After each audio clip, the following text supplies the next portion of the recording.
Le papayer est originaire d'Amérique tropicale centrale et du Sud. Son nom scientifique est Carica papaya et il appartient à la famille des Caricacées. Introduit au Mexique par les Amérindiens, l'arbre de la papaye est désormais cultivé dans presque tous les pays tropicaux. Selon les statistiques de la FAO datées de 2017, les principaux pays producteurs de la papaye sont l'Inde, avec à peu près 6 millions de tonnes, le Brésil, un peu plus d'1 million de tonnes, le Mexique et l'Indonésie qui viennent en 3e et 4e position respectivement avec 962 000 tonnes environ et l'Indonésie 876 000 tonnes. Le Nigeria, lui, vient en 6e position, précédé par la République dominicaine avec un peu plus de 800 000 tonnes également. Donc le Nigeria vient en 6e position avec 838 000 tonnes environ de papaye produites. La République démocratique étant le 2e pays africain après le Nigeria, qui vient juste après le Nigeria en 7e position avec à peu près 215 000 tonnes. Comme on le voit, la papaye est donc effectivement cultivée en Afrique et l'Afrique se positionne en très bonne position dans le classement mondial des producteurs de papaye. Nous devons malgré tout faire mieux, on doit être en première position. La papaye est cultivée pour son fruit dont la pulpe est consommée verte ou mûre.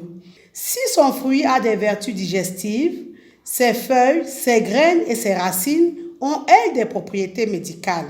La papaye est un puissant antioxydant.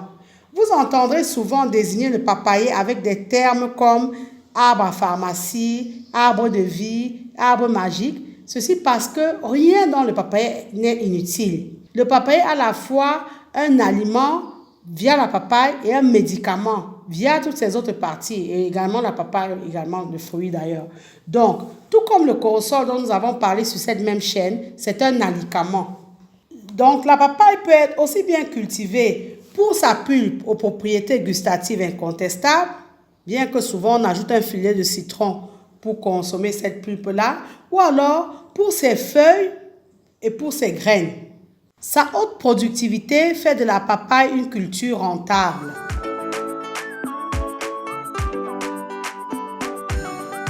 La papaye, appelée Carica papaya, est un fruit exotique qui pousse sur une grande tige unique qui ressemble à un tronc et qui peut aller jusqu'à 10 mètres de haut. On parle de 2 à 10 mètres de hauteur. Mais en moyenne, il faut compter 5 à 6 mètres de hauteur. La semence du papayer, ce sont les graines noires contenues dans le fruit. Le papayer est un arbre avec 3 types sexuels. Donc, ces graines donneront 3 types de plants. Des plants mâles qui auront des fleurs avec étamines et qui ne portent pas de fruits comestibles. Vous aurez des plants femelles qui donneront des fleurs avec pistils qui portent des fruits et des plants hermaphrodites, donc qui sont bisexués, mâles et femelles, et qui également porteront des fruits. Le papayer se cultive en plein soleil, à l'abri des vents et dans une atmosphère humide. Donc vous aurez besoin d'un sol humifère riche en matière organique, d'un sol fertile et bien drainé. Il faut éviter les sols calcaires et également éviter de planter sur des sols inondés. Le papayer a des besoins élevés en matière organique et en éléments fertilisants principaux. Mais sachez aussi qu'une carence en oligo-éléments peut compromettre irrémédiablement la production. Le climat qui convient le mieux au papayer est un climat chaud avec une température moyenne d'environ 25 degrés Celsius. Dans une zone exposée au vent, il faut vous assurer de la présence d'un système de brise-vent autour de votre plantation. Parce que comme on l'a vu, le papayer ne supporte pas les vents. Déjà parce que c'est un tronc et il n'est pas très solide. Le papayer a besoin d'eau. Donc, pour conserver la production au cours des mois de saison sèche, il faudra penser à irriguer votre exploitation. En effet, le papayer est un arbre qui fleurit continuellement. Et c'est ça qui justifie que vous allez récolter des papayes de façon continue. Pour planter, vous pouvez faire des semis que vous repiquerez lorsqu'ils auront atteint environ 40 cm. Il faut penser à arroser et pailler régulièrement. Supprimez également toutes les branches latérales qui peuvent apparaître car elles n'ont aucun intérêt. Ces branches ne produiront pas de fruits. On ne connaît pas le sexe de la plante avant la première apparition des fleurs ou des boutons floraux. Il faut donc prévoir l'élimination de la majorité des pieds mâles et le repiquage de nouveaux jeunes plants à leur place. Parce qu'on l'a vu, les pieds mâles ne produisent pas de fruits. Dans les plantations professionnelles, on va donc privilégier les variétés hermaphrodites. La densité varie de 1666 à 2500 plants en hectare en fonction des variétés. Si vous partez sur 1666 plants à l'hectare en culture mécanisée, vous prendrez 3 mètres entre les lignes et 2 mètres entre les plants sur la même ligne. Vous avez également des plantations avec 2500 plants à l'hectare, soit des écartements de 2 mètres sur 2. Donc 2 mètres entre les lignes et 2 mètres entre les plants sur la même ligne. Les cultivateurs de la papaye solo, eux, partent sur 2000 plants à l'hectare, soit des écartements de 2 mètres sur 2,5 qu'ils pratiquent. Et ce sont même d'ailleurs des écartements recommandés. Les papayes se récoltent quand elles sont rouges-orangées et se gardent 15 jours. Vous pouvez aussi choisir de les cueillir vertes pour les manger cuites ou crues comme un légume. La récolte intervient 9 à 12 mois après la plantation, ceci en fonction des variétés. La production de fruits est ainsi continue pendant plus de 3 ans parce que comme on l'a vu, la floraison est continue. Du coup, vous avez les fruits toute l'année et 3 années successives en moyenne. Si les papayes ne souffrent pas de manque d'eau, la récolte donc va s'étendre sur toute cette période-là sans interruption. La papaye est un fruit relativement fragile. Il est important de ne pas la cueillir trop mûre. La récolte des fruits peut se faire dès l'apparition des premières stries jaunes sur la papaye verte. Il faut prélever le fruit en le tordant. Donc, vous prenez le fruit dans les mains, vous tordez son pied. Ne le coupez pas avec un instrument. Parce que le même instrument, vous allez l'utiliser pour couper plusieurs papayes et vous allez transmettre des maladies virales. Il y a possibilité de transmission de maladies virales d'une plante à l'autre. Donc, pour éviter ça, autant cueillir vos papayes à la main. Le fruit obtenu est de taille variable. Il peut aller jusqu'à 5 kg en fonction des variétés. Le fruit des plants femelles présente une forme arrondie et les fruits des plants hermaphrodites sont, eux, en forme de poire. L'entretien de la plantation consistera essentiellement à un désherbage manuel et régulier, surtout pendant les 3 premiers mois. On peut utiliser des herbicides vraiment doux dès le 3e mois. Il faut penser à éliminer les plants mâles car, comme on l'a vu, ils ne vous produiront pas de fruits.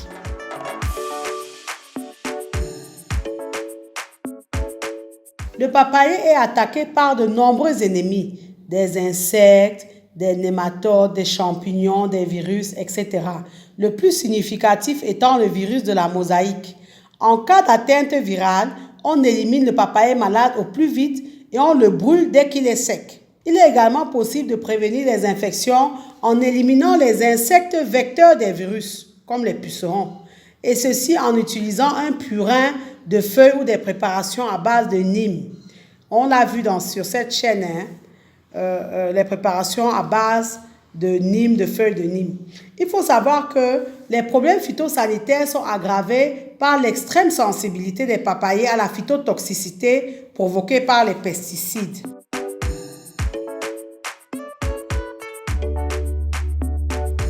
En ce qui concerne les rendements varient de 40 au grand minimum à 150 tonnes à l'hectare en fonction des variétés. La durée d'une plantation est de 3 ans, sauf si le planteur recèpe les arbres. Donc, s'il taille ses arbres, auquel cas il est possible de mener une culture pendant 5 ans. Un arbre peut donner 30 à 50 fruits par an en moyenne et la récolte donc peut durer de 3 à 5 ans selon l'entretien.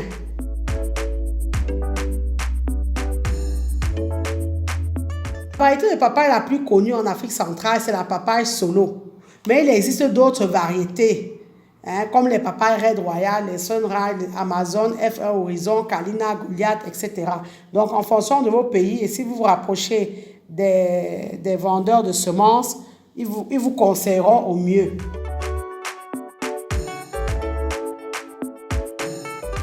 La pulpe de papaye se consomme. Cette pulpe est riche en acide ascorbique, en vitamines B1, B2, P, P, A et C. D'ailleurs, la papaye serait plus riche en vitamine C que l'orange et le pamplemousse. La papaye est également très riche en bêta-carotène qu'elle contient presque dans les mêmes proportions que la carotte. Côté minéraux, elle n'est pas en reste, avec des teneurs très intéressantes en potassium et en calcium. Enfin, la papaye fait partie des fruits riches en fibres qui sont en majorité des pectines. La pulpe de papaye est recherchée dans l'industrie agroalimentaire, car grâce à elle, vous pourrez obtenir le jus de papaye, les confitures de papaye, la gelée de papaye, les fruits au sirop, la compote, la papaye séchée. Il faut d'ailleurs savoir que déshydratée, la pulpe se conserve 8 mois, mais malheureusement avec perte d'acide ascorbique et de bêta-carotène, près de 47% de perte. La pulpe de papaye a plusieurs vertus. Quand on dit la papaye est un arbre médicament, c'est parce que même en consommant la pulpe de papaye, vous allez avoir des bénéfices sur votre santé. La pulpe de papaye aide à la digestion. Riche en fibres et en papaïne, la papaïne est une enzyme digestive. La papaye favorise la digestion et lutte contre le trouble du transit. Elle rééquilibre la flore intestinale, notamment en cas de prise d'antibiotiques. La papaye diminue les risques de cancer. Elle est riche en lycopène. Plus le fruit est mûr, plus il en contient, ce qui fait que c'est un excellent moyen de diminuer les risques de cancer, notamment le cancer de la prostate. La papaye améliore la vue. La papaye est riche en caroténoïdes qui protègent la rétine contre les rayons ultraviolets. Quand on dit de consommer les carottes pour bien voir, comme la papaye a aussi la carotène, elle agit sur la vue. Elle contient également la zéaxanthine qui préserve de la cataracte et la dégénérescence maculaire. La papaye est un allié minceur parce qu'elle est peu calorique et riche en fibres. Donc, en la consommant, vous aurez une sensation de satiété et vous mangerez moins. Et enfin, en consommant la pulpe de papaye, ça va vous aider à vieillir en bonne santé parce qu'elle est riche en antioxydants et en acides aminés. D'ailleurs, la papaye fermentée serait un immunostimulant qui augmenterait les défenses naturelles dans les maladies liées à l'âge. Les graines de la papaye constituent entre 5 et 7% de la masse de la papaye. La graine sèche contient 25% de son poids en huile. L'huile de papaye est obtenue par pression à froid des graines de papaye séchées. On obtient ainsi une huile 100% pure, naturelle et vierge. C'est une huile riche en acides gras. Elle est utilisée en cosmétique. Elle contient de l'acide linoléique à 3,7%, dont les oméga-6, de l'acide oléique, dont les oméga-9 à 76% environ, de l'acide palmitique à 14% et de l'acide stéarique à un peu plus de 4%. Sa composition unique en acides gras confère à l'huile des pépins de papaye une très bonne activité émolliente sans créer de film gras occlusif. Elle régule l'excès de sébum, apaisante, elle adoucit la peau. Comme elle est principalement constituée d'acides oléiques de la famille des oméga-9, on a vu à près de 76%, elle a un grand pouvoir émollient, anti-inflammatoire et régénérant. Elle abrite également des actifs antimicrobiens qui aideront à combattre les problèmes cutanés courants comme les boutons et les démangeaisons. L'huile végétale de papaye non seulement nourrit profondément la peau, mais aussi la revitalise pour lutter contre les imperfections, donc tout ce qui est acné, rougeur de la peau, acné. Bon, nous, on ne rougit pas, mais essentiellement les acnés. Arborant une composition unique, riche en oméga 9, on l'a vu à 76%, je me répète, l'huile végétale de papaye est un ingrédient capillaire à effet assouplissant et démêlant. Donc, vous pouvez utiliser également pour les cheveux, non seulement pour la peau, mais également pour les cheveux, car elle discipline les cheveux. Mais il faut savoir qu'en dehors de la pression à froid qui nous permet d'obtenir une huile 100% pure, il existe également deux modes d'extraction de cette huile végétale, qui sont la pression à chaud et l'extraction par solvant. L'extraction à froid est plus privilégiée parce qu'elle permet d'obtenir, comme on l'a vu, une huile pure, riche en actifs. On obtient donc une huile sans traitement chimique et qui ne contient aucun conservateur. Par contre, l'extraction à chaud offre une huile végétale moins vertueuse du fait que la chaleur altère grandement les substances actives présentes dans les graines du fruit. L'extraction par solvant est également utilisée, mais elle modifie la composition biochimique de l'huile obtenue, car elle laisse des substances chimiques dans l'élixir. N'étant pas pure, l'huile végétale recueillie sera moins efficace en soins de la peau et des cheveux. L'huile de pépins de papaye, c'est un excellent produit. Il faut penser, si vous souhaitez mettre sur pied une plantation, à vraiment extraire cette huile-là. Sachez par exemple que la bouteille de 10 millilitres d'huile pure de papaye est vendue à peu près à 5 000 francs CFA. Une fois l'huile pure extraite, les graines broyées peuvent servir d'exfoliant très prisé dans l'industrie cosmétique. Donc pour les gommages, on fabrique des gommages avec ces graines broyées. Et on utilise ces graines broyées pour enrichir également les savons gommants. Donc rien ne se jette. De même, les tourteaux de papaye issus de l'extraction de l'huile peuvent également être utilisés pour l'alimentation animale. Sachez également que les graines de papaye sont utilisées comme vermifuges. Ah, ça c'est connu, pour tuer les vers. En effet, les graines de papaye, grâce à leur teneur en glucatropéoline, possèdent des effets antiparasitaires. Donc, elles ont des actions vermifuges, des effets antibactériens, analgésiques et anti-cancer en ralentissant le développement des cellules cancéreuses. Ça, c'est reconnu. Donc, si vous avez des vers, vous pouvez mâcher les graines de papaye. Il est à noter que l'huile de graines de papaye a des acides gras très intéressants, mais la présence de benzyl isothiocyanate, BITC, ne lui permet pas d'être commercialisée comme huile comestible. Mais vous pouvez mâcher les graines pour leur effet antiparasitaire et leur action vermifuge. Mais n'utilisez pas l'huile de façon comestible, comme on utiliserait l'huile d'arachide et tout ça, à cause de la présence de ce BITC-là. Les feuilles de papaye sont utilisées en cuisine pour attendrir la viande. De plus, en infusion, les feuilles de papaye ont des bienfaits incontestables. L'infusion de feuilles de papaye peut être un très grand allié pour notre santé globale, tant au niveau interne qu'externe. C'est ainsi que les feuilles de papaye en infusion combattent l'indigestion. Elles contiennent des enzymes qui vont permettre de réduire les inflammations, la fièvre, les douleurs et la grippe provoquées par exemple par la fièvre de la dengue. Les feuilles de papayer peuvent vous aider à mieux assimiler la protéine du gluten et à mieux digérer. Donc, c'est intéressant pour les diabétiques. Les antioxydants des feuilles de papaye sont très utiles pour aider le corps humain à lutter contre les pathologies graves comme le cancer sans provoquer d'effets secondaires.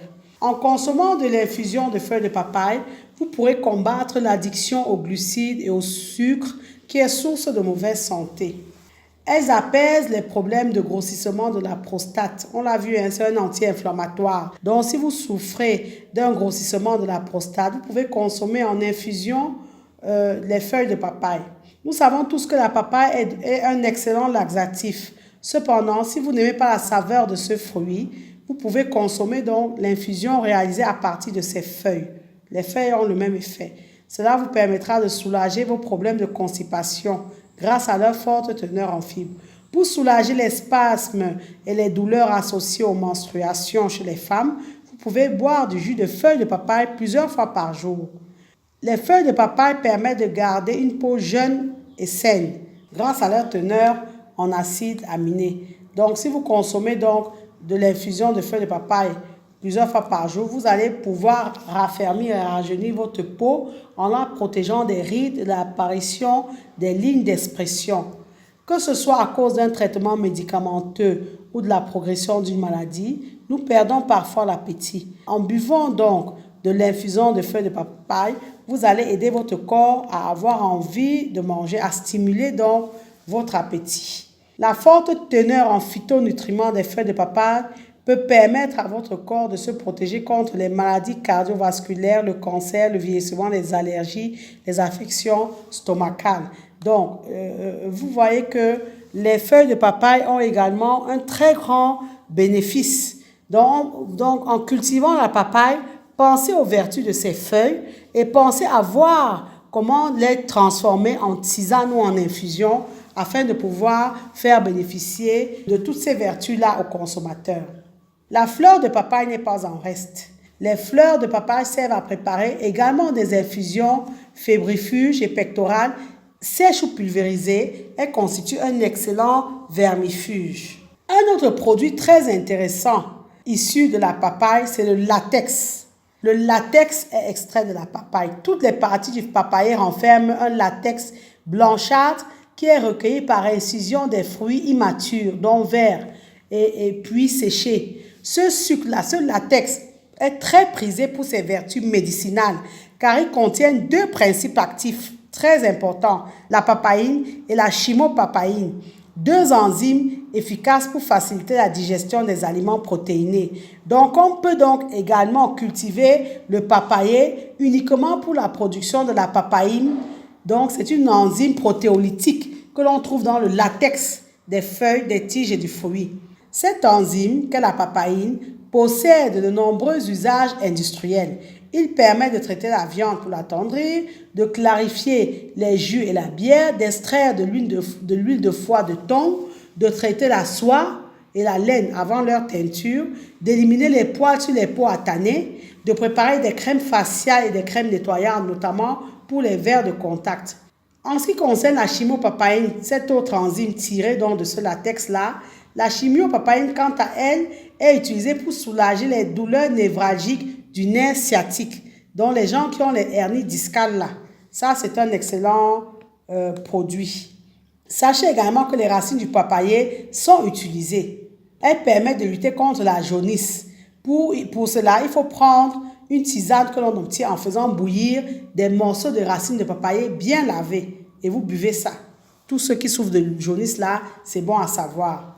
Comme on le constate, on peut cultiver la papaye ou le papayer aussi bien pour le consommateur final qui le mangera directement comme fruit ou comme légume que pour les industriels, ceux de l'agroalimentaire, de la cosmétique, du médicament.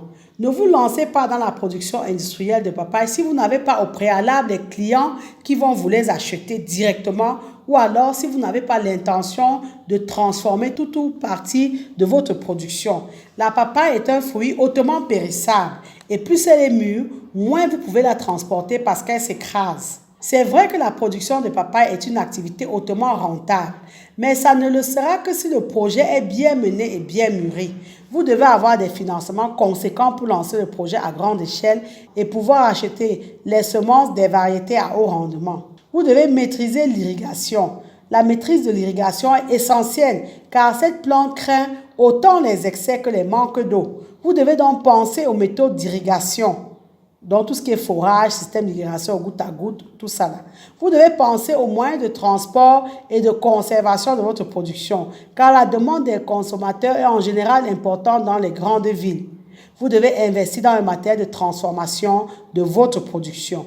Nous espérons vous avoir donné envie de vous investir dans les plantations de papayer, ces arbres pharmacie, ces arbres de vie, ces arbres magiques, ces alicaments. Mais vous ne créerez véritablement de la richesse que si vous transformez votre production. Nous espérons que cette vidéo vous donnera également envie plus que jamais de consommer plus de papaye par rapport à ses innombrables vertus. N'oublions jamais que la nature nous offre tout pour peu qu'on s'intéresse à elle. Merci d'être de plus en plus nombreux à nous suivre. C'est une marque inestimable d'encouragement. Likez et partagez au maximum nos vidéos. Commentez-les. Ce serait votre façon de nous accompagner et de nous soutenir. N'oubliez jamais que c'est dans l'action que tout se passe. En effet, savoir est le point de départ, mais c'est agir qui fait toute la différence. Maintenant, place à l'action.